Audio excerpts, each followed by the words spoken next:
Dyatlov broke every rule we have. He pushed a reactor to the brink of destruction. He did these things believing there was a failsafe. AZ-5, a simple button to shut it all down. But in the circumstances he created, there wasn't. The shutdown system had a fatal flaw. At 1:23:40, Akimov engages AZ-5.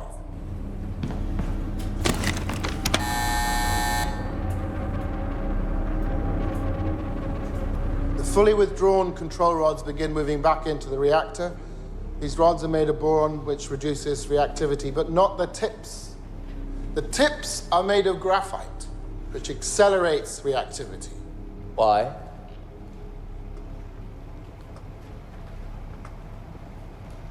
Why?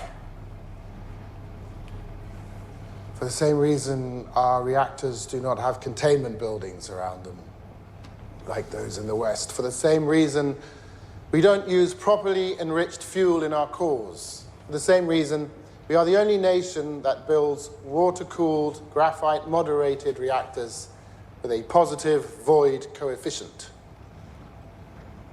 It's cheaper.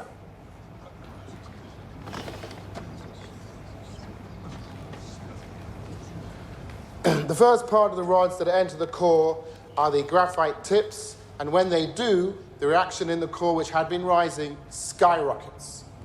Every last molecule of liquid water instantly converts to steam, which expands and ruptures a series of fuel rod channels. The control rods in those channels can move no further. The graphite tips are fixed in position, endlessly accelerating the reaction. Chernobyl Reactor 4 is now a nuclear bomb. 1:23:42. Perevoschenko looks down on the enormous steel lid of the reactor and sees the impossible. The control rod and fuel channel caps, which each weigh 350 kilograms, are jumping up and down. He runs to warn the control room, but there's nothing he can do to stop what is coming.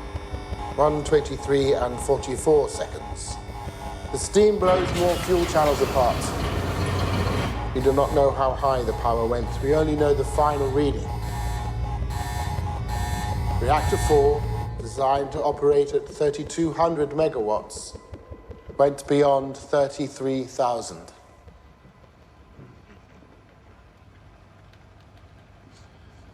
The pressure inside the core can no longer be held back. At long last, we have arrived. 1:23:45, explosion.